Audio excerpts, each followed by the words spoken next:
La educación, la clave en la percepción y mitigación del riesgo volcánico. Acercamiento desde diversos casos de estudio en Chile, Costa Rica, Nueva Zelanda y España, por Gastón Fernández Inostroza y Natalia Orellana Pérez, estudiantes de Geografía UC.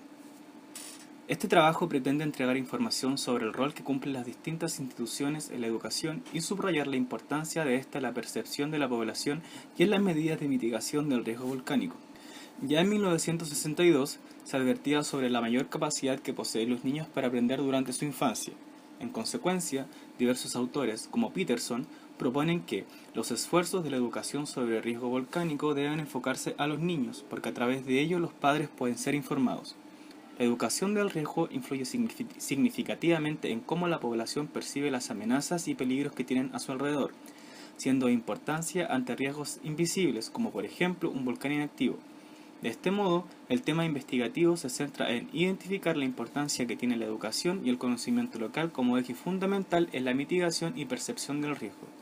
Las personas que viven en zonas aledañas a zonas de riesgo no interpretan el riesgo de la misma manera, y esto se debe a diversos factores, entre ellos a la percepción que tienen de este, la cual es modificable en relación a la educación que envuelve a una comunidad y a las experiencias previas o a la memoria colectiva.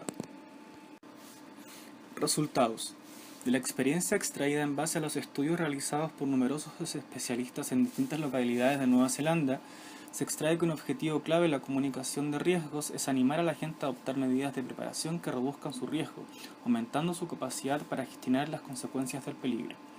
Del paper Risk Perception and Volcanic Hazard Mitigation, Individual and Social Perspectives, se extrae un caso de estudio realizado en la ciudad de Ruapehu, Nueva Zelanda, en base a un estudio que investiga la percepción del riesgo volcánico realizado antes y después de un evento de erupción volcánica. Desde una encuesta se extrae que a pesar de que existió un aumento en los niveles de riesgo percibido, a la vez existió una reducción de la preparación real. Alrededor del 10% de la muestra había abandonado los preparativos previos que había emprendido. Sin embargo, existió un aumento en la preparación percibida, es decir, la gente se sentía más preparada ante un futuro evento. Respecto a la educación pública, se extrae en base a otro estudio realizado en Auckland, Nueva Zelanda, en donde se realizó una encuesta telefónica pre y post programa de educación pública exhaustivo a la comunidad, que a pesar de que el 92% de los encuestados afirmó que eran conscientes de la condición volcánica de la ciudad, no existe cambio en la percepción del riesgo o en sus niveles de preparación. De lo anterior se concluye que las personas sobreestiman sus niveles de conocimiento y preparación. Las personas estiman su preparación percibida al saber en dónde se podría obtener la información. En este caso era la portada de las páginas amarillas. Si las personas sobreestiman sus conocimientos o experiencia, van a estar menos atentos a la nueva información, menos probabilidades de percibir la necesidad de alguna preparación adicional y menos probabilidades de alterar el nivel de percepción del riesgo que atribuyen a un peligro. Además, este estudio revela que un 28% de los encuestados reportara su intención de reducir sus niveles de preparación en el futuro. Las personas interpretan la información contenida en el programa de educación pública sobre el volcán como que éste hace su entorno más seguro de lo que era antes de su recepción de esta información. En Auckland, datos de las entrevistas revelaron que la información proporcionada por el programa de educación pública no cumplió con las expectativas y necesidades de todos los residentes. Una explicación para esto se deriva del hecho de que la comunidad no es una entidad homogénea. El contexto social en el que se recibe la información se caracteriza por una gran diversidad demográfica, como por ejemplo distintas edades, origen étnico, características familiares y nivel socioeconómico. Esta diversidad significa que los diferentes grupos tienen diferentes necesidades y expectativas. Al presentar el programa de educación pública en un formato específico, como por ejemplo folletos y publicidad en televisión, el cual no puede atender a todas las necesidades, la credibilidad percibida de la información se ve comprometida y la confianza en su fuente se ve reducida. Hallazgos similares surgieron de las entrevistas con los residentes en la ciudad de Oakune después de la erupción en el volcán Ruapehu en 1995. Cuando los miembros de la comunidad creen que la información de fuentes civiles y científicas no aborda sus preocupaciones, la consecuencia es una pérdida de confianza en las fuentes de información. De lo anterior se extrae que la calidad de la relación entre las personas y organismos cívicos influencia la percepción del riesgo y las decisiones acerca de si se debe o no preparar ante las consecuencias del peligro. Los niveles de aceptación del riesgo y la voluntad de las personas de asumir la responsabilidad de su propia seguridad aumenta, y las decisiones a tomar son más acertadas si la gente cree que su relación con los planificadores de emergencia es justa y potencial. Revisando otro artículo en donde se analiza la percepción del riesgo volcánico de la población que rodea al volcán Poás en Costa Rica y los planes de emergencia existentes, se extrae gracias a una encuesta realizada en la población que estos perciben un bajo o nulo riesgo de peligro, pero se contradice con que piensan que otros miembros de la comunidad se encuentran mucho más expuestos que ellos mismos en relación a una eventual erupción volcánica. Lo anterior se relaciona con el caso neozelandés, donde al igual que en Costa Rica, los habitantes creen estar mucho más preparados que los otros miembros de la comunidad, a pesar de que en las ciudades neozelandesas un plan de educación pública ante riesgos volcánicos fue implementado. En Costa Rica, las personas se encuentran muy arraigadas a la zona debido a que las tierras son fruto de su principal actividad económica y además temen abandonarlas debido a posibles actos vandálicos. Como conclusión, en esta ciudad se extrae que es necesario entregar por parte de las autoridades más información a las personas en base a folletos y mapas explicativos para que genere conciencia respecto al riesgo que asumen cada día al vivir en las proximidades del volcán, pero no existe un plan que determine una cooperación más participativa entre comunidades y organizaciones civiles. Siguiendo con los resultados, la existencia de asentamientos humanos en las proximidades de un volcán activo hace necesaria y urgente la implementación constante de estudios y medidas encaminadas a la mitigación del riesgo, ya que siempre está latente la posibilidad de la ocurrencia de un desastre.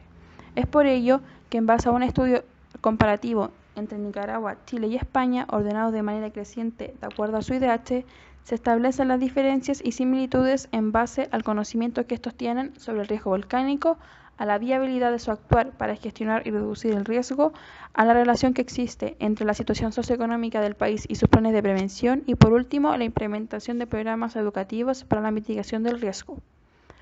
Los resultados obtenidos señalan que la mayoría de los países cuenta con un organismo estatal creado especialmente para ocuparse de los volcanes y la manera en que estos inciden en el entorno. Con respecto a la información, las publicaciones sobre el peligro volcánico realizadas por organismos y universidades son escasas, y la información que reciben las comunidades a menudo posee contenido incompleto o no actualizado.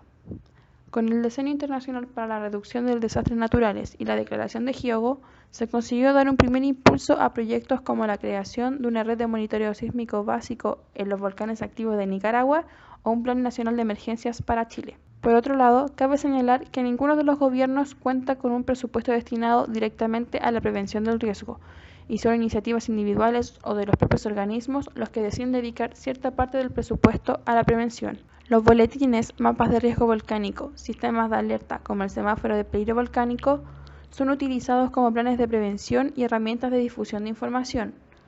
Los boletines y mapas utilizan lenguaje técnico, ilustraciones gráficas y explican la manera de cómo actuar o cuáles son los peligros asociados a un volcán.